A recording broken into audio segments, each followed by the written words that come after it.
What's up, everybody? This is a Force of Nature Spiritual Awakening, and today we will be discussing stelliums and the natal birth chart. So, this is for anyone that has a stellium in their natal birth chart, or if they know someone that has a stellium in their natal birth chart.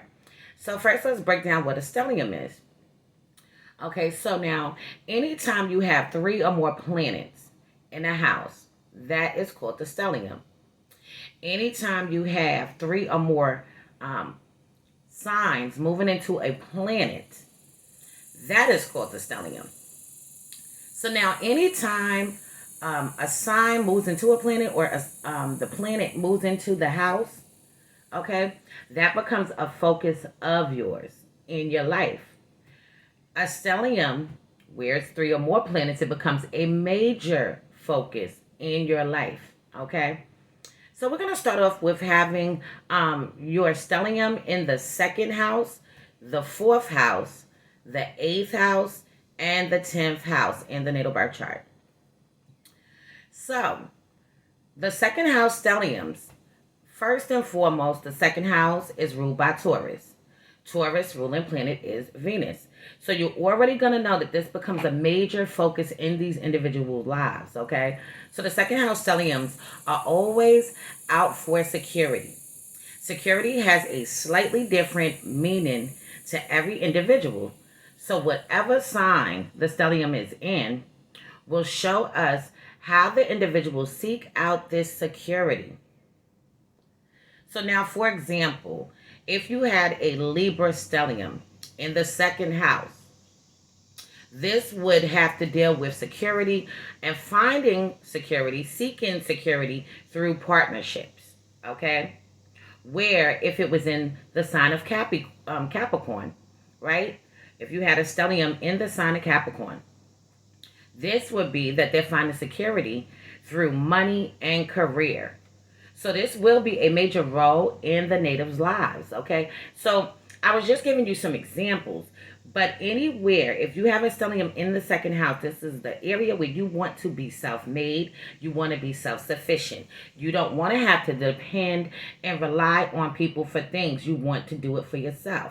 So these people are the type of people that are very much geared towards building wealth, building a brand, making sure they have money in their pockets and they don't have to ask people for it. So yes, these people can be obsessed with money, but on top of being obsessed with money, these people will also be obsessed with survival, being obsessed with making sure that they are okay. Okay, people that have a stellium in the second house can have major fears of insecurities when it comes to their finances. Okay, now what do I mean when I say insecurities? They can have a fear that they don't have enough. They can have a fear that they should be doing more to get enough. See what I'm saying? Fear of poverty, not wanting to be homeless. And I don't think anybody wants to be homeless, but these people damn sure are not going to do that. And if they have to go through it, they're going to find a way that they could get themselves out of that rut by any means necessary. Okay? So now a stellium in the sign of Scorpio, okay, in this house, if you have a stellium inside this house in the sign of Scorpio, this will make a different result, okay, from what I previously just said. So Scorpio's home may make someone who seeks security through destruction of the very thing that makes them feel secure. Okay, so these people can go about it in a more kind of destructive kind of way. Self-destruction or being destructive out into the world. Okay, doing maybe some malicious things in order to obtain the wealth. All right, a criminal mind, a business mind, but a criminal mind. See what I'm saying? So this person may seem to make rash decisions, quitting stable jobs, into relationships that seem to be going well. Okay, self-sabotaging shit. Overall, all people with the second house stellium are focused in material realm. Okay, so in the material realm, these people are very much focused. They are driven. the type of people that can't get it out their heads. Okay, this is a constant thought for these people that have a stellium in the second house. If you know anybody that has it, or if you have it yourself. And many like nice possessions and well-kept homes. And being in touch with, gotta flip the page, their bodies through art, sports, or dance. So these people could even be preoccupied with the way that they look, the way that they dress, their bodies. They're very much into anything that has to deal with like the industry, singing, dancing, rapping, maybe even being a poet. Okay, very artistic people, and they are people that are geared towards making a lot of money making ideas. So your relationships with money and resources will play a major role in your life. Okay, so keep this in mind, anybody that has this. Okay, so we're going to move on to anyone that has a stellium inside the fourth house in the natal birth chart. So a fourth house stellium people are intensely shaped by their home environment, either in childhood or in adulthood or both. Okay, so their motivations is to find an anchor point, a place to settle. So these people are searching for a place that they could call home, where they can build a foundation there. Could be very nurturing people and things like that, definitely. But the things that these people could have experienced, depending on what's going into this stellium when it comes to planets and signs, can change this up a little bit. They could still be nurturing and giving, but maybe they were not given that nurture meant that they needed. Okay, so let's just move on. This is one of the more complicated houses to find a stellium because there are many factors at play here.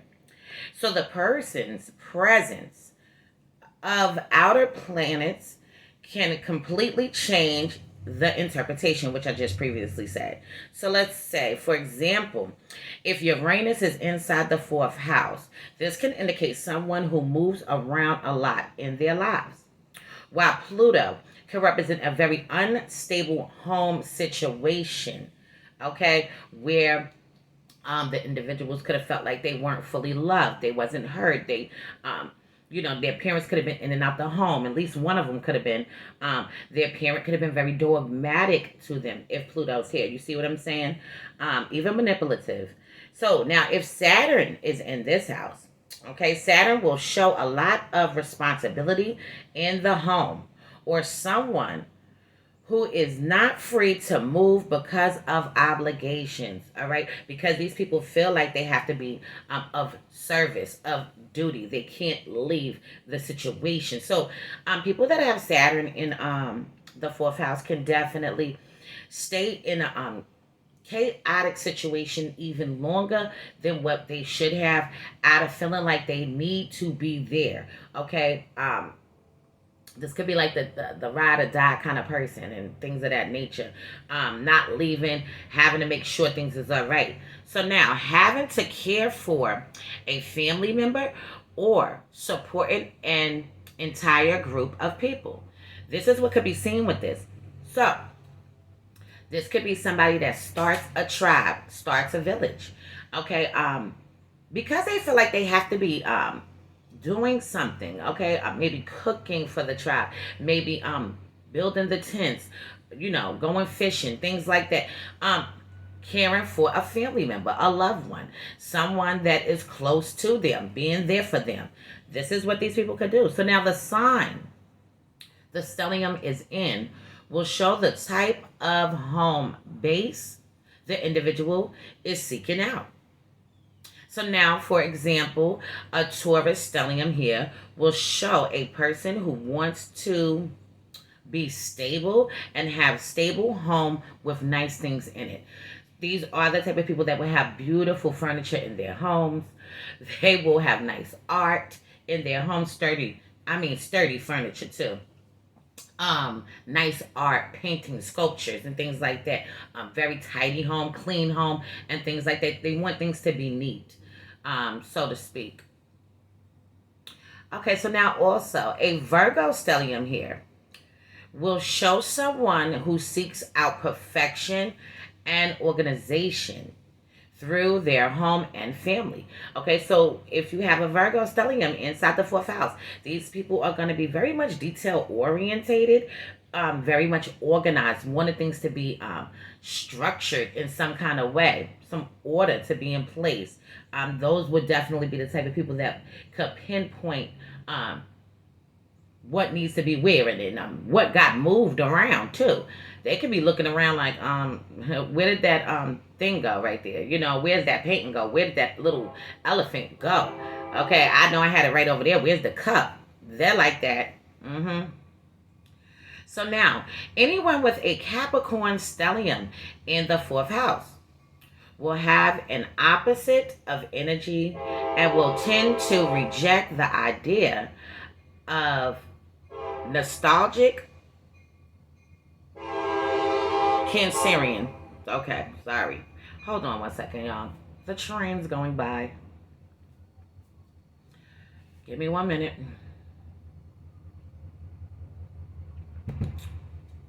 Come on, train. Okay, I think that's it for now with the train. Okay, so let's just back this up real quick. So now, anyone with a Capricorn stellium in the fourth house will have an opposition of energy and will tend to reject the idea of nostalgic Cancerian values that typically come from a fourth house stellium. So these people will have an attraction to the past, and emotions are heightened in this placement for all fourth house stelliums. So now your home could play a greater role in your life.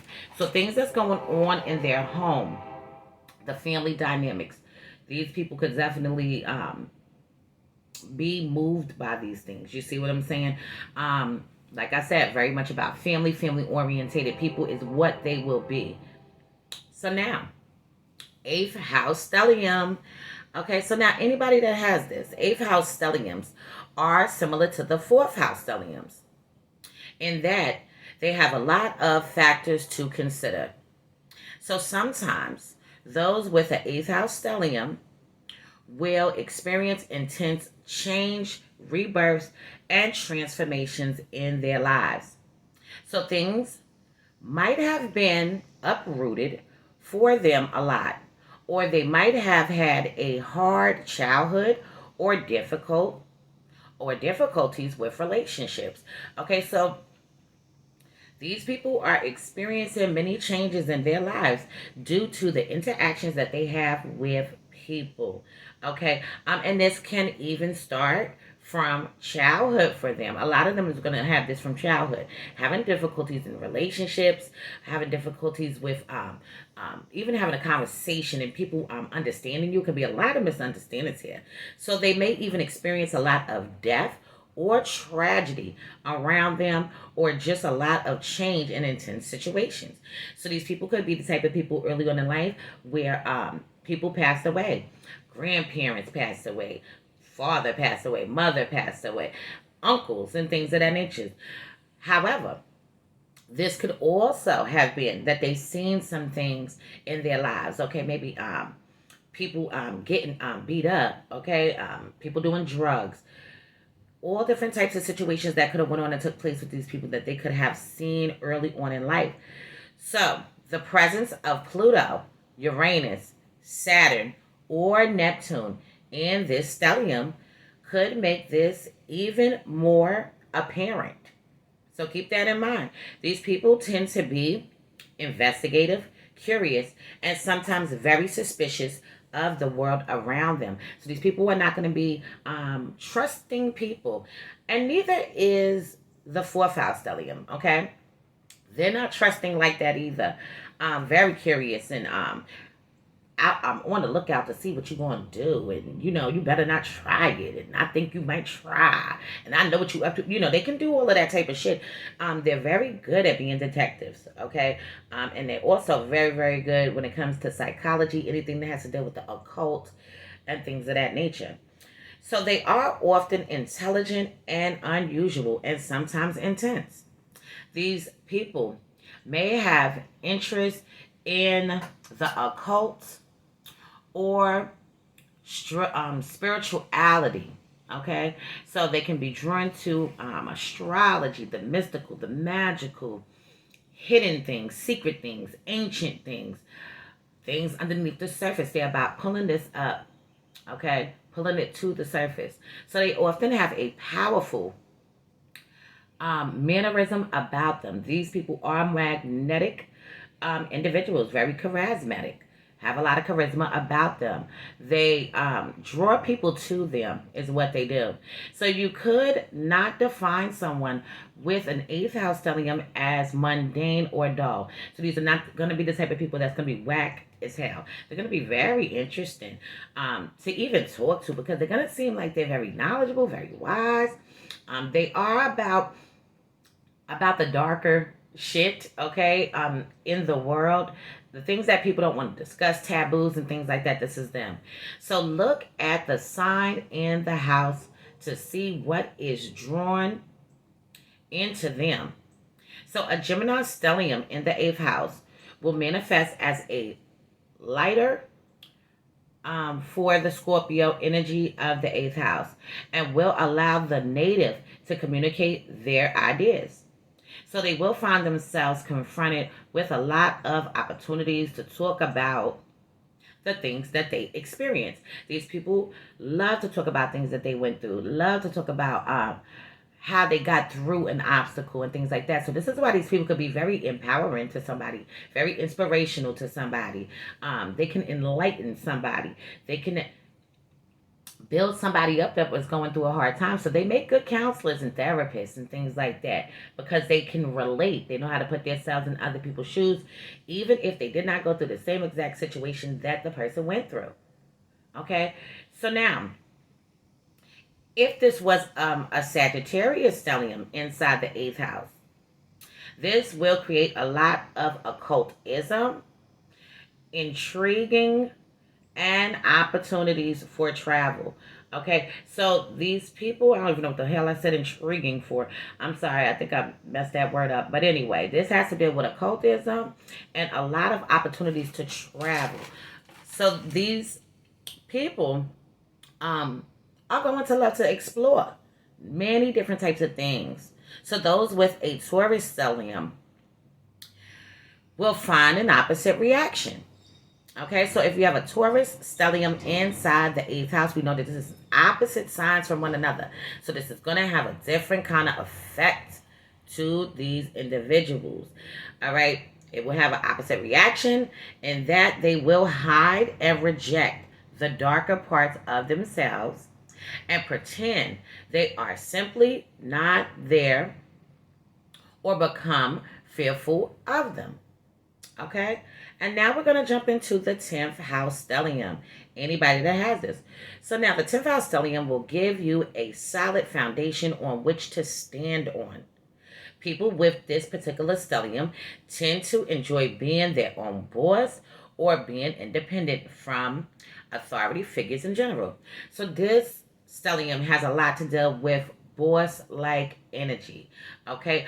Wanting to be in control, wanting to be in command, wanting to give out orders. They are shot callers. This is what these people are. They may have issues with a parental figure growing up. Okay, so these people can experience power struggles with their parents. Okay, their parents telling them, don't do this and don't do that. You can't go here, you can't do that. And they don't like that damn shit.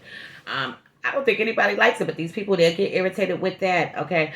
Because they already are little baby bosses when they're kids, you know? They're learning how to be bosses in this world. So they like authority when they are giving out the orders, but they don't like authority when orders are being brought upon them. No, they don't like that.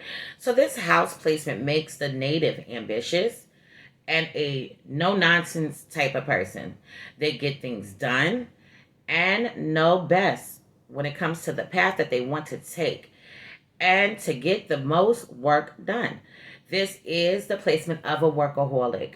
So after the 6th house stelliums, often you will see the person's career show up in the sign their stellium is in. So for example, a Aries stellium, for instance, might be driven to be even more independent and will perhaps excel in an arena that would bring the native fame. Okay, keep this in mind, y'all. A Libra stellium inside the 10th house would indicate success through partnerships. You will see a difference when there is a Cancer stellium in the 10th house. So you have to remember, with stelliums, if you see the opposite sign in this house, it's going to have a little bit of a different reaction because it's opposite from it. Okay? So now, if you see that you have a Cancer stellium inside the 10th house, this will create the opposition energy I've mentioned above and will result in someone whose ambitions are focused on their family. They may find it harder to excel in business or on a societal level. Okay, so for them, their focus, their drive, okay, when it comes to their careers, is really to get put back into the home base. Okay, they could be working to make sure they can pay their bills, working to make sure their house is nice, making sure that they can move and have another kind of house. You know what I'm saying? Having villas. You see, just letting you know for their children. Leaving behind a legacy for their children, though. See what I'm saying? For their children. This is what these people could do. So now, overall, those with 10th house stelliums often do well financially and can manifest success in careers with little effort. They often work extremely hard. Okay, so I'm going to leave this on this note for now. And in future videos to come, I will go more into depth into the stellium in the 2nd house, the 4th house, the 8th house, and also the 10th house. So, everybody, this is a Force of Nature Spiritual Awakening. Love is love. Peace and blessings to you all. And I will see you on the next one.